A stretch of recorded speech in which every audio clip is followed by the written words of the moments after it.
Pria ini bernama Brian, salah satu nama yang dulu sangat terkenal karena usaha perampokannya yang sama sekali tak pernah gagal dan tak pernah tertangkap.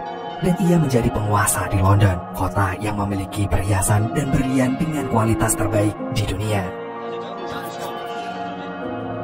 Kini Brian sudah tua dan tinggal menikmati hasil jerih payahnya semasa muda bersama istrinya yang sangat ia cintai.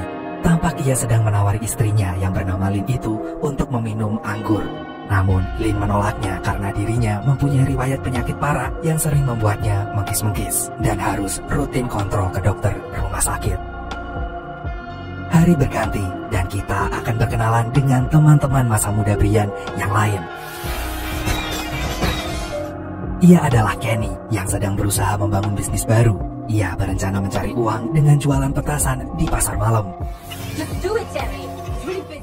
Yang ini adalah Terry, koki terburuk yang pernah ada di kota London. Dan yang terakhir adalah Danny. Berulang kali dia kepegadaian untuk meminjam uang, tapi gak pernah diberi. Pagi pun menjelang, ternyata rencana Brian untuk menikmati masa tua yang indah dan tenang seketika hancur berantakan saat kabar buruk datang. Ya, Lynn, istri tercinta Brian, telah mengembuskan nafas terakhirnya. Teman-teman Brian pun berkumpul di sana. Dan di momen itu, mereka bersama saling mengenang masa lalu mereka yang sangat jago merampok. Gak ada angin, gak ada hujan untuk menghilangkan kesedihan Brian. Tiba-tiba, Terry menyarankan untuk merampok toko berlian Hatton Garden. Toko dengan pengamanan paling ketat yang tak pernah bisa mereka tembus sebelumnya dan menyimpan berlian paling mahal di dunia. Awalnya, mereka sempat ragu karena mereka sudah tua. Tapi untung saja di sana ada Danny yang cukup muda untuk membantu mereka melancarkan aksinya. Dan tanpa mereka sadari, seorang pria mengamati mereka dengan cermat dan dia adalah Basil. Beberapa hari telah berlalu, Brian yang hanya melamun sendiri dalam kesepian di rumahnya ini tiba-tiba didatangi oleh Basil. Siapa sangka Basil yang jago dalam perkabelan seperti mas-mas yang selalu bawa tangga di motornya itu menawarkan diri untuk bergabung merampok Hatton Garden. Siapa sangka ternyata Basil, si tukang kabel ini, punya akses masuk ke toko itu. Pagi harinya untuk melancarkan aksi mereka, Brian mengajak Basil jalan-jalan ke Hatton Garden. Di sana ia memberitahu jenis-jenis perhiasan dan mana perhiasan yang paling mahal di dunia. Terutama berlian yang selama ini menjadi incaran Brian, sehingga mereka tak perlu mengambil banyak berlian untuk mendapatkan uang banyak. Tak lupa, Brian juga memberitahu bahwa selama libur hari Paskah, setiap toko menyimpan semua perhiasannya di lemari besi yang dijaga sangat ketat selama toko itu tidak beroperasi. Saat malam hari, Basil dan Brian masuk ke toko itu. Mereka mulai mengamati dan mencari tahu struktur bangunan agar bisa dengan mudah menyusun rencana. Dengan mudah, Basil mematikan alarm model lama yang terpasang di toko tersebut. Dan Brian menduplikasi kunci yang bisa mengakses ruang keamanan dan beberapa ruang yang lainnya. Beberapa hari telah berlalu dan Paskah akan segera tiba. Brian dan tim lamanya kini telah berkumpul kembali, ditambah bantuan dari Basil. Mereka pun segera menyusun strategi berdasarkan pengamatan dari Brian dan juga Basil. Dan tanpa pikir panjang, mereka pun mempersiapkan segala sesuatunya dari tugasnya masing-masing.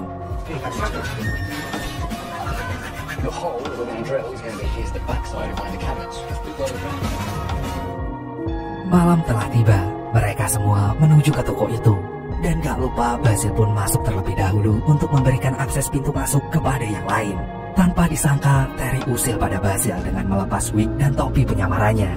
Basil pun sangat panik, tapi untungnya ia bisa menenangkan diri.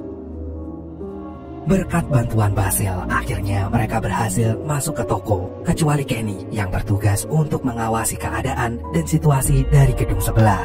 Meskipun sudah lansia, mereka sangat cekatan dan lihai dalam melancarkan aksinya. Dan kini tugas paling menantang untuk Basil telah menanti. Ia harus mematikan 6 alarm dalam waktu kurang dari 1 menit agar polisi tidak datang. Dan ia pun mulai beraksi.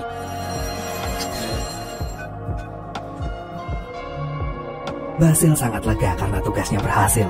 Tapi sialnya, ternyata ada 1 alarm yang masih menyala. Basil yang panik segera menanyakan kondisi di luar. Dan kesialan kembali menimpa mereka karena ternyata Kenny yang paling lansia itu ketiduran. Tanpa pikir panjang, Basil pun bergegas keluar menghampiri Kenny untuk membangunkannya.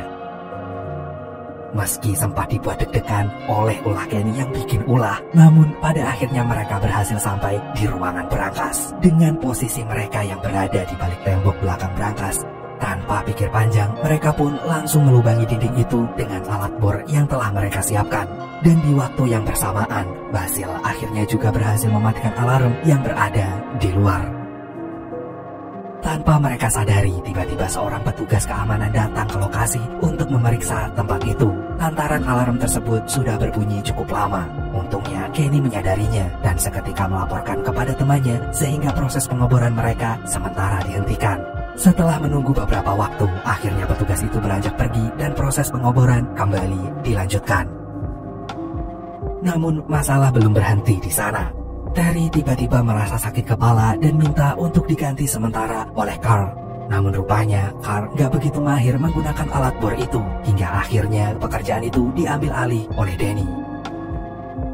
Beberapa waktu telah berlalu dan akhirnya dinding yang sangat tebal tersebut berhasil mereka lubangi. Mereka pun kemudian bergegas memasang bracket sebagai penjaga alat pompa untuk merubuhkan lemari besi di balik lubang tersebut. Tapi rupanya tugas itu dilimpahkan kepada Carl yang sangat-sangat ceroboh hingga akhirnya. Dan gara-gara kejadian itu, Terry pun langsung menyalahkan Carl sebagai perusak rencana.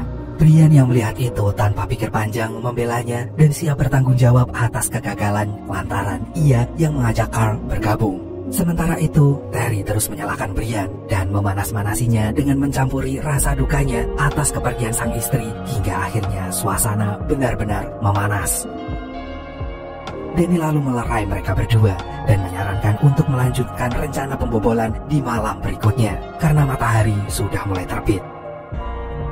Keesokan harinya, Kenny berinisiatif mengajak seorang lansia pengantar ikan bernama Billy. Ia menugaskan Billy untuk mengumpulkan barang-barang hasil curian. Brian yang mengetahui hal itu sontak menolak dan tidak menyetujui jika Billy ikut bergabung, lantaran ia tak mau jika rencana mereka gagal dan terjadi kekacauan. Tapi karena Kenny sangat ngeyel, Brian yang emosi memilih untuk mengundurkan diri dari rencana pembobolan itu. Danny yang mendengar hal itu sontak menyebutnya pengecut karena tidak mau berjuang hingga titik darah penghabisan.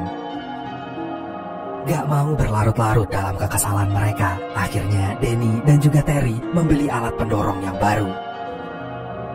Malam pun menjelang, mereka yang telah bersiap siaga melanjutkan rencana pembobolan pun terkejut setelah mengetahui bahwa akses masuk terkunci dari dalam. Di sisi lain, Basil yang memiliki kunci cadangan sedang bersama dengan Brian di sebuah kafe. Di sana, Brian menasehati Basil untuk menghentikan aksinya karena terlalu beresiko. Alih-alih mendengar petuahnya, Basil justru meminta saran untuk bisa mendapatkan hasil rampokan yang memuaskan.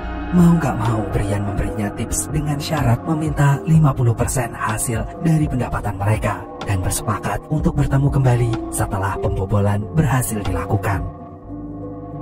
Lantaran telah menunggu lama, Carl merasa gak yakin dengan aksi mereka, sehingga ia seketika memutuskan untuk mundur dari aksi pembobolan. Danny dan Terry tidak menghiraukannya. Mereka bahkan menyuruh Carl untuk segera pergi. Gak lama kemudian, Basil datang dan segera masuk ke dalam gedung itu. Mereka pun langsung melanjutkan pekerjaan dengan alat yang baru. Setelah penantian panjang, lemari besi itu pun akhirnya berhasil dirubuhkan dan mereka segera menyisir seluruh barang di lemari tersebut. Hari pun telah berganti. Tepat di akhir hari libur Paskah, terlihat para polisi sudah menyerbu lokasi pembobolan untuk melakukan pemeriksaan dan investigasi.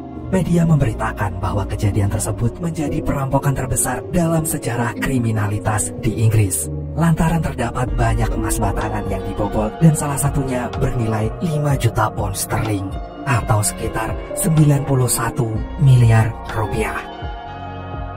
Bersamaan dengan itu, mereka pun semua berkumpul untuk membagikan hasil pendapatan mereka.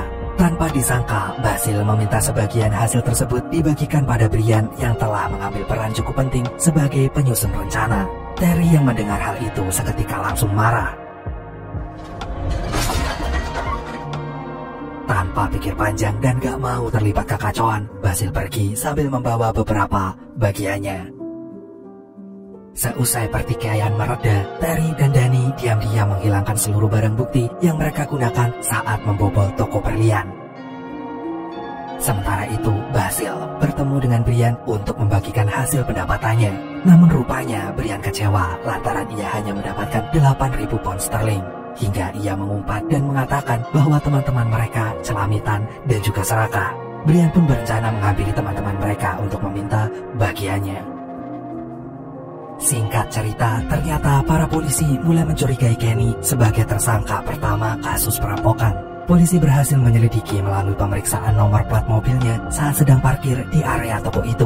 Sedangkan Billy kini masih dalam pelacakan oleh pihak polisi lantaran sedang menyamar. Sementara itu, identitas Terry berhasil ditemukan saat ia sedang berada di bar, dan Danny ketahuan saat ia sedang berbelanja alat pompa. Sesampainya Kenny di rumah, ia sempat dikejutkan oleh kehadiran Brian yang saat itu tengah berada di rumahnya. Rupanya Brian sedang mencari barang yang disembunyikan oleh Kenny, yaitu berlian incarannya. Brian juga meminta sisa hasil rampokan yang mereka miliki. Namun Kenny dengan tegas menolak. Ia justru menuduh bahwa Basil adalah pengkhianat karena ia membawa emas batangan untuknya sendiri. Mereka pun mulai beradu mulut. Seusai kejadian itu, Kenny mengantar Terry untuk menghampiri cucunya yang sedang berada di sanggar. Di saat yang bersamaan, Brian menelpon Kenny dan memberitahunya untuk mengadakan pertemuan dengan teman-temannya yang lain di suatu tempat. Namun, rupanya tanpa mereka ketahui, telepon mereka disadap oleh pihak kepolisian, sehingga para polisi dapat mendengar percakapan Brian dan kawanannya yang berjanji akan bertemu di restoran untuk menyelesaikan masalah yang ada. Malam pun menjelang, mereka telah sampai di restoran. Tanpa mereka tahu, diam-diam seorang polisi yang menyamar menyelundupkan sebuah mikrofon kecil di mobil dan di bawah menu restoran untuk merekam pembicaraan mereka.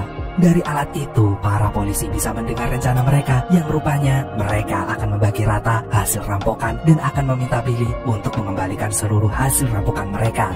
Di momen itu, Brian juga menyampaikan rasa kecewanya pada Basil yang telah membohonginya. Setelah mereka berkumpul di restoran, Brian diikuti oleh polisi. Dan dari pelacakan itulah, para polisi akhirnya menguak bahwa Brian memiliki catatan kriminal atas kasus pembunuhan di masa lampau. Hingga pada akhirnya identitas mereka pun terbongkar dan mereka semua ditangkap atas tuduhan kasus perampokan. Namun hal ini tidak terjadi pada Basil karena ia telah kabur dengan membawa berlian terbaik yang ada di dunia. Hingga kini identitasnya belum terungkap dan untuk saat ini ia ditetapkan sebagai buronan. Hari pun berganti, mereka mengambil perhiasan yang disimpan oleh Billy. Namun rupanya Terry mengkhianati Brian yang berencana akan berkumpul di rumahnya. Saat tiba di sana, mereka marah besar karena barang yang paling berharga tidak ada. Sementara itu, Danny dan Terry menuduh Kenny telah merampasnya. Lalu gak lama kemudian polisi pun datang untuk menyergap mereka yang udah terkepung. Brian tampak putus asa dan menyerahkan dirinya kepada polisi, disusul teman-temannya yang tak berdaya yang kini juga ditangkap oleh polisi. Akhirnya mereka semua pun dibawa ke kantor polisi dan untuk pertama kalinya dalam hidup mereka, Brian, perampok terbaik di dunia, tertangkap oleh polisi.